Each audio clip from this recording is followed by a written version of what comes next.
मुमताज महल की वफात 17 जून 1767 को दक्कन के शहर बुरहानपुर में हुई, जब वह शाहजहां के साथ मुगल फौज के सफर में थी। वह अपने 14वें बच्चे को जन्म दे रही थी और इसी दौरान जच्चा बच्चा की हालत बिगड़ गई। मुमताज महल सिर्फ एक बादशाह की बीवी नहीं थी, बल्कि शाहजहां की रूह की साथी थी। कहा जाता है कि शाहजहां कोई भी अहम फैसला उनसे मशवरा किए बिना नहीं करते थे। उनकी मौत ने शाहजहां को अंदर से तोड़ दिया। कई दिनों तक वह किसी से नहीं मिले, न दरबार लगाया, न किसी से बात की। उनकी आंखों से आंसू रुकने का नाम नहीं लेते थे। जिस जगह मुमताज महल का इंतकाल हुआ, वही बुरहानपुर के जैनाबाद बाग में उन्हें फौरन दफन किया गया, क्योंकि उस वक्त आगरा ले जाना मुमकिन नहीं था। यह दफन एक अस्थायी कब्र थी, लेकिन शाहजहां ने उसी पल यह इरादा कर लिया था कि उनकी बेगम को आखिरकार ऐसी जगह दफन किया जाएगा जो उनकी मोहब्बत की गवाही दे सके। मुमताज महल की कब्र हर रोज शाहजहां खुद जाकर बैठते, घंटों खामोश रहते और कुरान की तिलावत सुनते रहते थे। बुरहानपुर में उनके लिए एक सादा मगर पाकीज़ा मकबरा बनाया गया, लेकिन शाहजहां के दिल को वहां चैन नहीं मिलता था। वक्त गुजरता गया और शाहजहां गम कम होने के बजाय और गहरा होता चला गया। उन्होंने बुरहानपुर में रहते हुए कई बार अपनी बेगम की कब्र को देखने के बाद यह कहा कि यह जगह मेरी मोहब्बत के लिए छोटी है। तभी उन्होंने यमुना नदी के किनारे आगरा में एक अजीम मकबरे की तामीर का फैसला किया। आगरा उस वक्त मुगल सल्तनत का दिल था और यमुना के किनारे की जमीन शाहजहां को बेहद पसंद थी। जब ताजमहल की तामीर का मंसूबा तय हो गया, तो मुमताज महल के जिस्म को बुरहानपुर से आगरा लाने की तैयारियां शुरू की गईं। यह कोई मामूली सफर नहीं था, बल्कि एक मुकद्दस अमानत को एक मुकद्दस मंजिल तक पहुंचाने का सफर था। कब्र को खोलने से पहले उलेमा ने दुआएं पढ़ीं, कुरान की आयतें तिलावत की गई और पूरे अदब के साथ मुमताज महल के ताबूत को बाहर निकाला गया।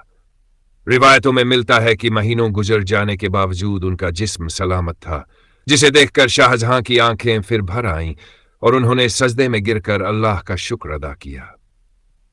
मुमताज महल के ताबूत को एक खास लकड़ी के संदूक में रखा गया, जिस पर रेशमी कपड़े और कुरानी आयतों की कढ़ाई की गई थी। बुरहानपुर से आगरा तक का सफर कई महीनों में पूरा हुआ। रास्ते भर हर मुकाम पर नमाजें पढ़ी जाती, फकीरों और गरीबों में सदका तकसीम किया जाता और कुरान की तिलावत की जाती। शाहजहां खुद इस काफिले के साथ थे। वह घोड़े पर सवार रहते, लेकिन उनकी नजर बार बार उस ताबूत पर जाती जिसमें उनकी जिंदगी की सबसे बड़ी मोहब्बत सोई हुई थी। सफर के दौरान कई बार वह रुक जाते, ताबूत के पास जाकर बैठते और खामोशी से आंसू बहाते। कहा जाता है कि इसी दौर में शाहजहां के बाल अचानक सफेद हो गए और उनका चेहरा पहले से कहीं ज्यादा बुझा बुझा नजर आने लगा। जब यह काफिला आगरा पहुंचा तो पूरे शहर में मातम सा माहौल था।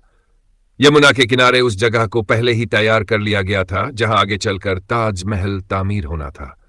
मुमताज महल को वहां एक सादे मगर पाक मकाम में दफन किया गया। यह भी एक अस्थायी इंतजाम था, क्योंकि ताजमहल की तामीर में बरसों लगने वाले थे। शाहजहां रोजाना उस कब्र पर हाजिरी देते, फकीरों को दान देते और देर तक खामोशी से बैठे रहते। ताजमहल की तामीर 666 में शुरू हुई। हजारों कारीगर, संगतराश, नक्काश और इंजीनियर दूर दूर से बुलाए गए। सफेद संगमरमर मकराना से लाया गया, कीमती पत्थर फारस, तुर्किस्तान और चीन तक से मंगवाए गए। शाहजहां चाहते थे कि यह मकबरा सिर्फ एक इमारत न हो, बल्कि मुमताज महल के लिए उनकी मोहब्बत का जिंदा सबूत बने। ताजमहल की तामीर के दौरान भी मुमताज महल की असली कब्र जमीन के नीचे नहीं बनाई गई थी, बल्कि उन्हें एक सुरक्षित जगह पर रखा गया था। जब मकबरा लगभग मुकम्मल हो गया, तब असली दफन का वक्त आया। इस मौके पर फिर से उलेमा और काजियों को बुलाया गया। पूरी रात इबादत होती रही, कुरान की तिलावत गूंजती रही और शाहजहां खुद इस अमल में शामिल रहे। मुमताज महल को ताजमहल के बिल्कुल बीचों बीच जेरे जमीन दफन किया गया, ताकि उनकी कब्र हमेशा उस इमारत के दिल में रहे। ऊपर जो कब्र दिखाई देती है वह सिर्फ एक निशानी है। असली कब्र उससे काफी नीचे है, जहां सुकून और खामोशी का आलम है। ताजमहल की तामीर पूरी होने के बाद शाहजहां अक्सर रातों को वहां जाते। चांदनी रात में सफेद संगमरमर चमकता और ऐसा लगता मानो पूरी इमारत रोशनी से नहा रही हो। शाहजहां उस मंजर को देखकर कहते थे कि मेरी मुमताज जन्नत की तरह पाक थीं, इसलिए उनका मकबरा भी जन्नत जैसा होना चाहिए। उनकी जिंदगी का बाकी हिस्सा इसी गम और याद में गुजर गया। बाद में जब शाहजहां का इंतकाल हुआ तो उन्हें भी मुमताज महल के पास ही दफन किया गया। हालांकि उनकी कब्र ताज महल की सम्मति को थोड़ा तोड़ देती है, जो इस बात की निशानी है कि यह मकबरा असल में सिर्फ मुमताज महल के लिए बनाया गया था। इस तरह मुमताज महल की दफन की पूरी कहानी सिर्फ एक ऐतिहासिक वाकया नहीं, बल्कि मोहब्बत, सब्र और जुदाई की एक ऐसी दास्तान है जो सदियों बाद भी लोगों के दिलों को छू लेती है।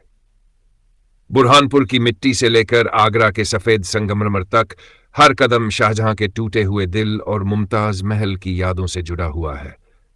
ताजमहल आज भी खामोशी से यह गवाही देता है कि सच्ची मोहब्बत मौत के बाद भी जिंदा रहती है और वक्त की हर दीवार को पार कर जाती है।